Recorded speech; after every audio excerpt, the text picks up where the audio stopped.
There are hidden gems that shine in silence, buried beneath routine, neglect, and the weight of miscounted years. And sometimes that gem is you, even if you don't realize it. Because after 60, the world often sees you as a worn-out version of who you once were. But today, I want to show you something few people talk about. If you're still doing certain things that many have already given up, you're stronger, sharper, and freer than you think. It's not about having a perfect body or living without pain. It's about recognizing the quiet signs that your spirit is still standing tall. Most people believe that old age is just about enduring, but you might actually be blooming without even knowing it. In this video, you'll discover 8 signs that you're not closing a chapter, but rising into something deeper. And the last one, believe me, could completely change the way you see your days. I'm Gabriel. Stay with me until the end. This time, you won't settle for just surviving. You'll remember why you're still here. Why are so many people afraid of silence? I'm not talking about the silence of an empty house or the lack of outside noise. I mean the other kind of silence, the one that shows up when you sit alone with yourself, with no more tasks to complete and no one else to take care of. That's when many people realize they don't know how to be alone, that without the noise of the world, they feel incomplete, as if something were wrong with them. But if, at this stage in life, you can be alone without feeling empty, then you're stronger than you've been led to believe. That's the first sign your spirit is still alive. You can be alone without feeling empty. The problem is that loneliness, misunderstood, has become a threat. It's been sold to us as punishment, as proof that no one loves us or that we no longer matter. But that's a lie dressed up as truth. Being alone isn't always a sign of abandonment. Often, it's the only way to find your way back to yourself. And whoever can stand in that space without running, without filling it with distractions or draining relationships, is someone who has reached a kind of maturity no school can teach. Let me tell you something. Years ago, I met a woman named Margaret. She was 72, lived alone in a modest home, and didn't get many visitors. When I asked if she ever felt lonely, she looked at me calmly and said, "Yes, many times, but I'm not afraid anymore. I used to think silence would swallow me, but now I realize it's the only thing that speaks to me with the truth." That line stuck with me because it captured in a few words what many older people discover late in life, if they ever do, that the hardest yet most transformative company you'll ever have is your own. The Stoics knew this. Epictetus, who spent much of his life as a slave and later lived in apparent solitude, taught us that true freedom isn't about what's happening outside, but what's happening within. If you can be with yourself without needing distractions, without the urge to fill every void with noise, then you're not alone. You're with yourself. And that's something few people manage, even among the young. Silence, when it becomes a habit, reveals who you are without filters. That's when you see whether your life is full of meaning or just full of tasks. That's when you notice whether your thoughts are allies or enemies, whether you speak to yourself with kindness or contempt. But it's not about getting stuck there, replaying old memories or old pain. It's about making silence your temple, not your prison. And if you already know how to inhabit that space without fear, you've built something no one can take from you. Take a moment to think about this. If you can spend an afternoon alone and don't need to turn on the TV just to feel alive, if you can go for a walk by yourself and feel complete, if you wake up in the morning and don't depend on a message to feel like your day has meaning, then you're not in decline. You're in fullness. Because true independence isn't measured by how many people are around you, but by how steady your soul is when you're on your own. And that doesn't mean you should give up on relationships or reject companionship. It means you no longer need them as a crutch. You choose them freely. When silence no longer scares you, it no longer controls you. And that's the first step toward a dignified, wise, and deeply personal old age. The inner silence we talked about earlier isn't built on time alone. It also takes courage to face what you discover when everything else goes quiet. And often, one of the first truths to rise in that calm space is this: you've spent years saying yes, when deep down you wanted to say no. And that, though it may not seem like it, comes at a high cost. Which brings us to the second key point in this video. You still know how to say no without guilt. Saying no without justifying yourself, without shaking, without feeling selfish, is a deeply revolutionary act when you've spent much of your life caring for others. Maybe you were a mother, a wife, everyone's nurse except your own. Maybe you grew up believing that being good meant always being available, always agreeable, always quiet. But when you keep responding to life from that invisible obedience, your soul starts to fade. And guilt that was never even yours, becomes the hardest chain to break. This problem isn't new. It comes from a culture that taught us to associate love with sacrifice and respect with compliance. They made us believe that caring for others was noble, but caring for yourself was selfish. What they didn't say is that a life without boundaries becomes a borrowed life, and a borrowed life eventually starts to hurt, to wear you down, to empty you. In Stoicism, Marcus Aurelius reminds us that we can't control the actions of others, but we can control our choices. Deciding where you end and where others begin, that's emotional wisdom. That's spiritual sovereignty. When you don't know how to say no, you end up living in a state of constant depletion. You accept invitations you don't want, endure conversations that hurt you, help people who only show up when they need something. And by the end of the day, you're left wondering why you're so tired, why your body aches, why your mind won't rest. It's not your age. It's the invisible weight of always being there for everyone, except yourself. In everyday life, this shows up in small but constant ways. That son who only calls when he needs money or help, and even though you know it, you keep responding like it's your duty. That friend who only reaches out to vent, but never asks how you're doing. That relative who manipulates you with lines like, "Only you can help me." And you, driven by the fear of seeming cold, swallow your urge to say, "I can't. I don't want to. Not this time." But here's something you need to know. Every yes you give out of guilt is a no you're giving to yourself. And there comes a point when that constant sacrifice stops being a virtue and turns into self-abandonment. Saying no isn't about closing your heart. It's about putting up a door. And every door opens when it needs to, but it also closes when it must. From a spiritual perspective, denying yourself doesn't bring you closer to God, nor does it make you a better person. On the contrary, self-respect is a form of reverence. It's telling life, "I matter too. I deserve peace too." You weren't put on this earth to be everyone's eternal caretaker. You're here to learn how to love in balance, to be present without disappearing. I know it's not easy. Guilt shows up disguised as love, as duty, as responsibility. But you're not here to repeat old patterns anymore. You're here to reclaim your center. And that begins the moment you give yourself permission to say no, calmly, firmly, without explanation. Because when you learn to set boundaries, you don't just protect yourself, you teach others how to love with respect. And that, believe me, changes everything. Saying no without guilt is a first act of sovereignty. But once you've learned to close the door to what drains you, you need to open it to what nourishes you. Because it's not enough to walk away from the noise.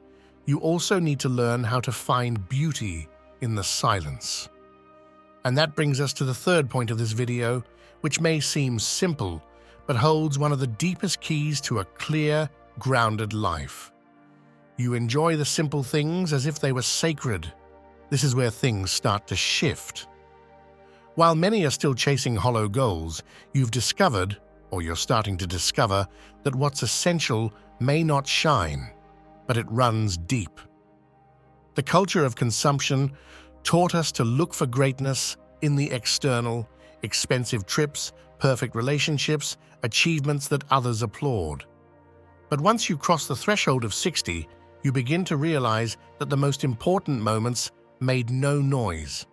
They were those quiet cups of coffee, a grandchild's spontaneous laughter, the smell of bread baked without rush, or the birds singing at dawn. These aren't minor memories. They're signs your soul no longer craves spectacle, just truth. From a Stoic perspective, Marcus Aurelius spoke of the serenity that comes when one makes peace with the ordinary. He said life doesn't happen in grand events, but in simple gestures well lived. And he was right. Because only when you stop running can you start to see. The soul doesn't calm with greatness, it calms with presence. That's why there's one practice you can begin today. Slow down just one moment of your day. Just one. Do it with intention. It could be a walk without your phone, a meal without the TV, a moment of wordless prayer. The ritual doesn't matter. What matters is your mindset. When you choose to do something simple with full presence, you return to your center. You're telling life, I'm here, not just surviving, but living this moment. I remember Margaret, a 69-year-old woman I met at a workshop. She told me, I used to think my life was empty because nothing big ever happened. But one day, I just sat and watched the light come through the window, and I realized that moment was everything I needed. That testimony, quiet yet powerful, confirmed what I already suspected. Whoever learns to see beauty in the simple has reached a level of wisdom you can't buy or be taught. You earn it. If you've made it this far, it's because something in this resonates with you. Maybe you're already on this path. Or maybe you didn't realize it, but you're closer than you think. If this content is helping you see yourself more clearly and make choices from a calmer place, subscribe now and hit like. It's the most direct way to say, yes, this speaks to me. Let me know in the comments which country you're watching from and write the phrase, I choose the simple. Not for others to read, but so you yourself can affirm that choice. There are still important lessons ahead, and believe me, the last one could completely change the way you look at the time you have left. Stay with me. Let's keep going. When you learn to find beauty in the simple things, you begin to heal from a very deep place. But there's something that can quietly sabotage that process, continuing to seek external validation. Because just as discovering the sacred in the everyday strengthens you, begging for attention without realizing it wears you down from within. And that brings us to the fourth point on this path we're walking together. You don't beg for attention. This is one of the most common and damaging mistakes I see in women over 55. And not because they don't know who they are, but because they've spent so much time being useful, present, needed, that when life stops demanding all that, they start to feel like they no longer matter. It's not your fault. It's the cultural trap that taught us to measure our worth by how much we give, how much we serve, how much we do for others. And when the phone stops ringing, when the children drift away, when there are no more visits, plans, or imposed responsibilities, the silence feels like punishment instead of rest. So without realizing it, you start looking for gestures, responses, signs that you're still on someone's radar, that someone still sees you, misses you, needs you. But that craving, if you don't recognize and heal it, becomes an open wound that others can easily manipulate.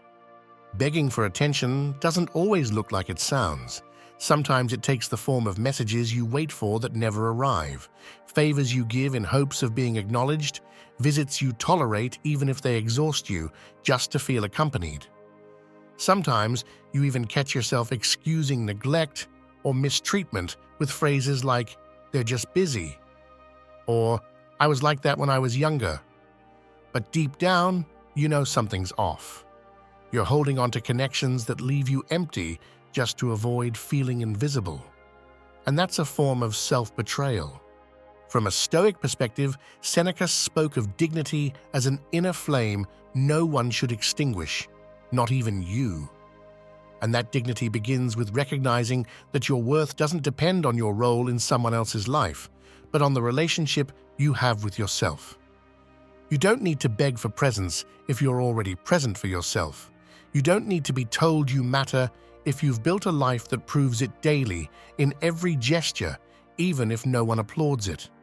The consequence of not healing this need for attention is deep. You lose emotional autonomy. You let your mood depend on what others do or don't do. You live waiting for answers that never come. You become fragile in the face of indifference and vulnerable to emotional blackmail. And without noticing, you step back. You become a spectator in your own life, waiting for someone else to give it meaning. But that's not why you came into this world. Not begging for attention is a quiet but powerful declaration. It's looking at your reflection and saying, I'm here with myself, and that's enough. It's stopping the knocking on doors that have already closed and starting to build your own space, your inner garden, with the tools you have now. And when you do that, when you stop asking for love like it's charity and start giving yourself what you've always longed for, that's when you're truly ready to live with your head held high and your peace intact. The most beautiful part? You don't have to change everything. All it takes is one clear decision. I won't keep looking where there's nothing to find. I won't keep waiting for what's being withheld. From today on, I choose myself. Because if, at this point in life, you still have the strength to do that, you're rarer and more valuable than you know. And you're doing far better than you think. If you've stopped begging for attention and started embracing your silence with dignity, you're reclaiming something essential, your center. But that progress can easily fall apart if you slip into a more subtle trap, one that destroys from the inside without making a sound. We've now reached the 5th point in this video. You're still learning new things. It may seem minor, even irrelevant, but it's actually a dividing line between someone who's alive on the inside and someone who's just breathing out of habit. Many older adults stop learning, not because they know everything, but because they've been convinced it's no longer worth it. They've heard for years that their time has passed, that now it's just about resting, being supportive, watching from the sidelines, and they believed it. They stopped asking questions, stopped reading for pleasure, stopped trying anything new. They convinced themselves that learning is for the young, that they no longer have the energy or the time. But that's a cruel lie, because when you stop learning, something inside you begins to die before its time. The mind rusts, the soul closes up, the spark in your eyes fades. Holding on to that belief doesn't just deepen your frustration, it weakens your spirit. You become more dependent, not just on others, but on the familiar. And the familiar, when it no longer challenges you, becomes a cage. You also lose respect for yourself. Because even if you don't say it out loud, you know you're repeating days, stuck in routines, waiting for something outside you to shake things up. But that's not going to happen. No one's going to show up and offer you a fresh start if you're not looking for one yourself. The good news is, you don't need a college degree or a calendar full of classes. What you need is curiosity, a willingness to see the world through the eyes of a learner. That is entirely within your reach. And it can start with the simplest things. Reading about a subject you've never explored, writing even if no one will read it, listening to a talk, and sitting with your thoughts afterward. The key is to reject the idea that there's nothing new left for you. Because as long as your mind stays active, your spirit stays awake. The mindset you need is clear. You're not closing a chapter, you're deepening it. You're not shutting doors, you're opening windows inward. Learning at this age isn't about collecting facts. It's about keeping the soul flexible. It's reminding yourself every day that you're still capable of transformation, even if your body aches, even if your energy isn't what it used to be. Because what keeps you alive isn't what you already know. It's what still sparks your curiosity. Seneca once said that the soul shrinks if it isn't exercised, and he was right. A mind that doesn't move becomes a mirror of a tired body. But you're not here to shrink.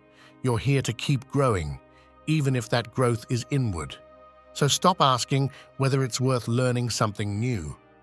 Ask yourself instead, what version of me could I discover if I gave myself that chance? Because if, at this stage in life, you can still open yourself to the unknown, you're not ending your story, you're rewriting it, and that puts you far ahead of where you think you are. If you can still learn, you can still transform. But don't get confused. Growing on the inside doesn't mean ignoring your external reality. Clarity isn't about escape, it's about presence.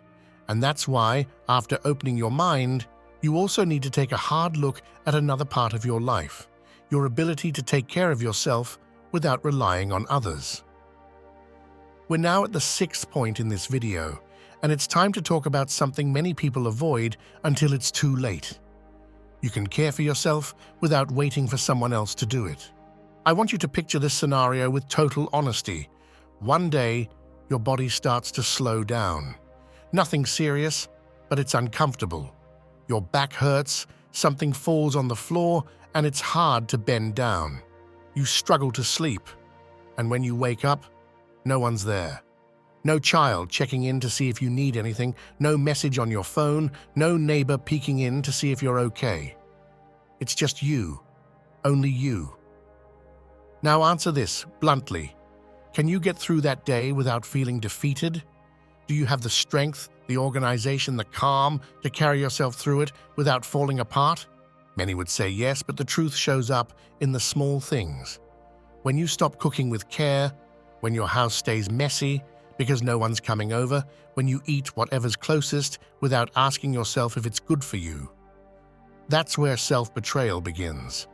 Because taking care of yourself isn't about appearance, it's about dignity. It's saying, even if no one's watching, I'm still standing. But when you silently or resignedly wait for someone else to step in and take care of you, you've handed over the wheel of your life. And the sad truth is that someone often won't come. The problem is, many older people still carry the idea that someone is supposed to come save them, that because they gave so much, now it's their turn to receive. But life, while sometimes rewarding, doesn't always repay things fairly. If you expect care from others without preparing for self-sufficiency, you'll only build frustration. Every call that doesn't come will feel like a wound. Every unmet need will feel like abandonment. And over time, that turns you into a shadow of yourself, less active, less respected, less alive. I'm not saying you don't deserve support, you do. But real support only shows up when you're already doing your part. No one is drawn to someone who's given up. And giving up starts when you stop caring for your space, your food, your routine, your rest. Self-care isn't luxury, it's quiet resistance. And anyone who can still do it, even if it takes effort, holds a power many have already lost. It's not about living like a machine or pretending you're never tired. It's about making sure that every small action says, my life is still in my hands. Because as long as that's true, you're not in decline. You're standing tall, and that today is more than you might think. Because someone who can hold themselves up can also hold their soul, even if they tremble, even if it hurts, even if no one claps. If you can still care for yourself without waiting on someone else to do it, you've already walked a path many never manage. But that journey isn't complete unless you pause to examine how you think, how you speak, and how you act when no one's watching. Because everything you've built so far loses power if your mind is still trapped in old resentments, constant complaints, and judgments of others that only reflect your own frustrations. We've now reached the 7th point in this video. You don't speak poorly of others to fill emotional voids. This is an uncomfortable truth, but a necessary one. Some people can't be quiet without criticizing. They can't have a conversation without pointing out someone else's flaws, rehashing what someone did to them, or bringing up how unfair the past was. Behind that habit, there's no strength of character or clarity. There's unresolved pain, unprocessed anger, and ignored emptiness. It's much easier to talk about others than to face what you've been avoiding for years. And as long as you keep taking refuge in constant judgment, you'll be stuck in a cycle that only drains you. Because every word you throw to weaken someone else weakens you first. A mind without discipline becomes its own worst enemy. That inner conflict often shows up as gossip, criticism, or poorly disguised sarcasm. But the result is always the same. You drift further from your peace. You start living in reaction mode instead of with intention. And that, though it may seem harmless, pulls you down. It poisons you slowly. It turns you into someone who no longer creates, just someone who watches and judges what others are doing. And with every malicious comment, you step further away from the wise woman you could become. Stoicism teaches us to master ourselves before trying to control the outside world, and that mastery begins with what you allow to live in your mind and come out of your mouth. Speaking with respect, even when you're hurt, is a way to keep yourself from slipping into bitterness. It's a form of inner discipline, because you're not here to repeat the mistakes of those who hurt you. You're here to break the chain, and that takes strength. Not everyone can do it. If you're starting to recognize that some of these behaviors have shown up in your life, don't beat yourself up. But don't hide from it either. This stage of life isn't for denial, it's for truth. And truth, when faced with humility, becomes a tool. Growth isn't possible if you keep justifying your reactions by saying, "That's just how I am." That's not enough anymore. Not at this age. Not after everything you've lived. What lies ahead deserves a clearer, steadier, stronger version of you. So look at yourself with courage. Ask yourself what kind of words you tend to repeat around others. Ask yourself whether your conversations build or tear down. And if you realize you've often been the one sowing discord, then it's time to stop. Because it's not about pretending to be calm, it's about becoming calm. And that more than anything else is what keeps you strong, clear, and alive. Even if the world is falling apart, you can still be a place of peace. But that peace is built word by word, thought by thought, and it begins in silence. The real kind. The kind that doesn't need to tear anyone down to feel superior. The kind that already understands that speaking badly of others is really just another way of speaking badly about yourself. If you've stopped speaking poorly of others just to hold yourself up, you've reclaimed something essential, dignity in your words.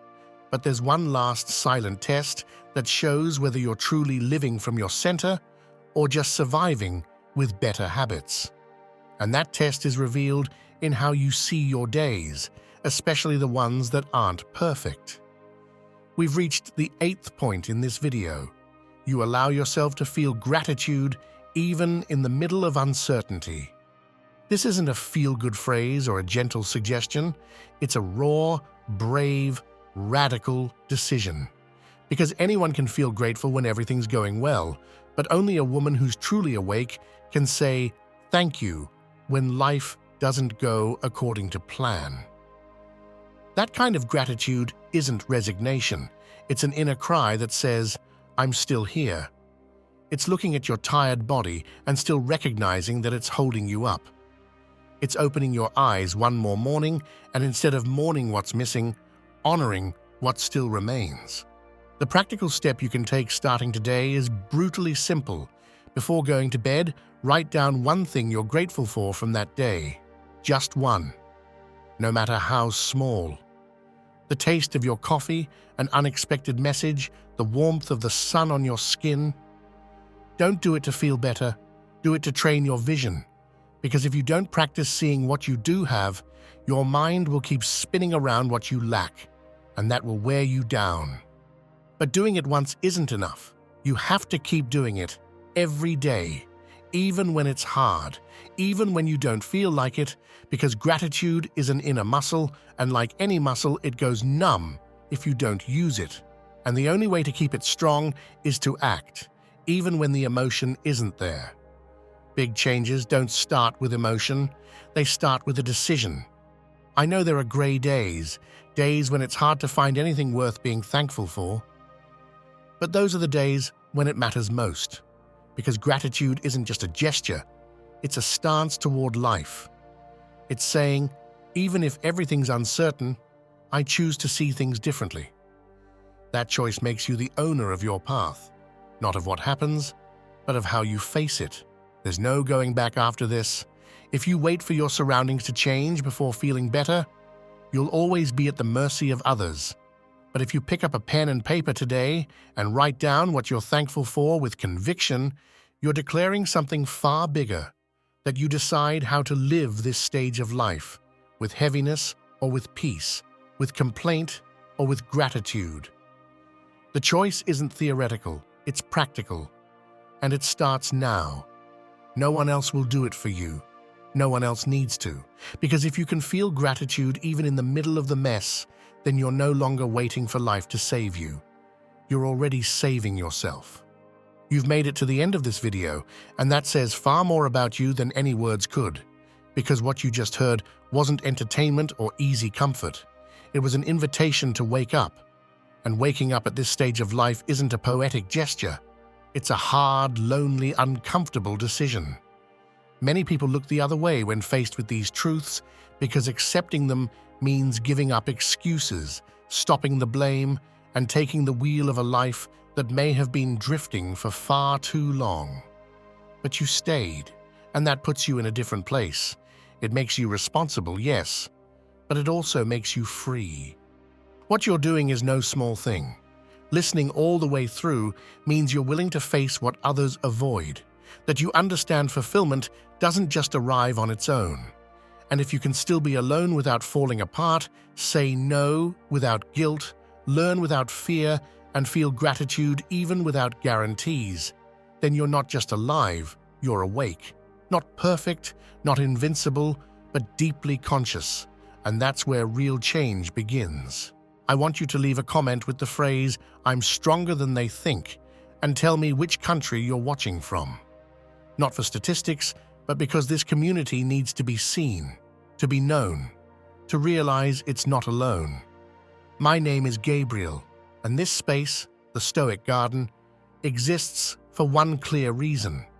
Because thousands of women like you have been silenced, overlooked, or emotionally domesticated, and they deserve a voice that meets them face to face, without sugarcoating, without condescension, with absolute respect. We're not here to romanticize aging, we're here to reclaim its dignity. If this content touched you, challenged you, or made you think, subscribe now and hit the bell. Not out of habit, but because this channel isn't a pastime. It's a direction. And if you know someone who needs to hear these truths, share it. Not to convince anyone, but to stand with those who are ready. Because sometimes a single phrase, a video, a firm voice at the right moment can mark the beginning of a life that finally feels like your own. Stay with me. What's coming next will be even more necessary. Right here, 2 videos will appear to help you keep deepening this journey. Choose one and keep going. Because this isn't the end. It's just the beginning. And if you're ready, so am I.